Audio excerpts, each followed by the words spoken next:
Care team. आज TET अनिवार्यता को लेकर जो सुप्रीम कोर्ट में सुनवाई थी उसके लिए मैं टीम की तरफ से और शिक्षक साथियों की तरफ से अपने अधिवक्ता प्रशांत शुक्ला के साथ सुप्रीम कोर्ट में उपस्थित रहा। पूरी सुनवाई का जीत रहा और कोर्ट रूम में सुना और बहुत सारे साथी, बहुत सारे शिक्षक संगठन, बहुत सारे लोग उपस्थित रहे और बड़े से बड़े अधिवक्ता सुप्रीम कोर्ट में आज इस सुनवाई में उपस्थित हुए।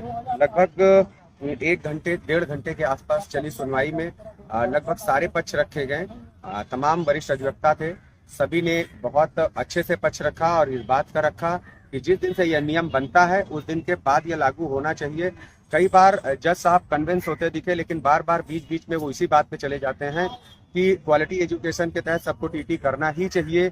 और जब ये बात कही गई कि इस तिथि के लागू हुआ है, इस तिथि के बाद के टीचरों पे नहीं लागू किया जाना चाहिए, लगभग सभी अधिवक्ताओं ने इस बात को जोरदार तरीके से रखा। लेकिन बार बार वो इस बात पे जा रहे थे कि उनको टाइम तो दिया जा रहा है, टाइम तो दिया जा रहा है। टाइम की बात आके वो घूम फिर के वहीं चले जा रहे थे। और एक मध्य प्रदेश के शायद किसी अधिवक्ता ने बताया कि भाई टाइम की बात आई और कि हम टीटी दे नहीं सकते, उसके लिए एलिजिबल नहीं हो, तो उन्होंने कहा वो तो एक अलग प्रेयर बनती है, आप आइए हम उस पर देख लेंगे।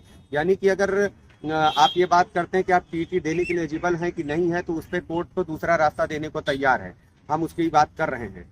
लेकिन मुख्य रूप से जो कहा जाए, आज सारे अधिवक्ताओं ने बहुत अच्छा पक्ष रखा है, पर कहीं ना कहीं कोर्ट अपने ऑर्डर को पे विचार करने पे सहमत होती नहीं दिख रही थी। बीच बीच में कन्विंस हो जा रही थी, लेकिन बार बार वो वापस पुनः उसी मुद्दे पर चली जा रही थी कि नहीं, सबको टीटी करना चाहिए।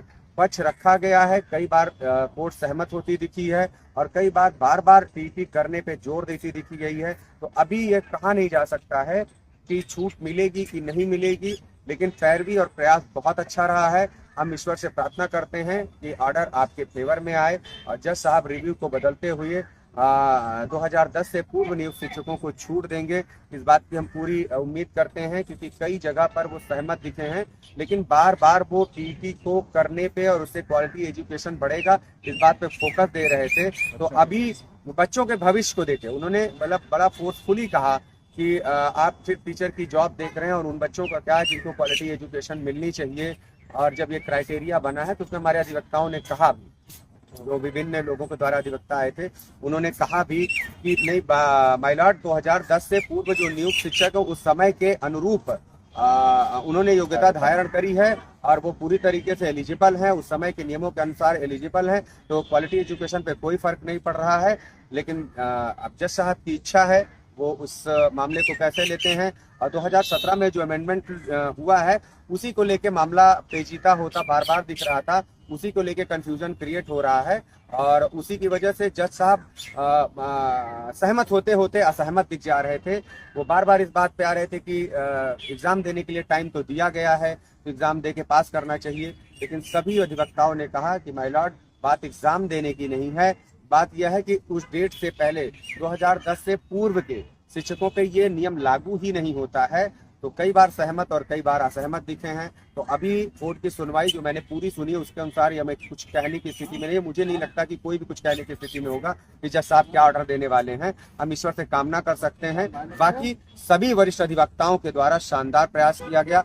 हमारी टीम PSCT जो कि डायरेक्ट नहीं इनडायरेक्ट तरीके से इन्वॉल्व रही, क्योंकि डायरेक्ट बहुत सारे लोग इन्वॉल्व रहे, लेकिन अपनी नैतिक जिम्मेदारियों को निभाते हुए टीचर सेल्फ केयर टीम न सिर्फ सुप्रीम कोर्ट पहुंची और अपने अधिवक्ता को भी लेके पहुंची, बिना किसी चंदे और बिना किसी से सहयोग लिए PSCT ने अपनी तरफ से अधिवक्ता आपके हित में, शिक्षक हित में पहुंचाया।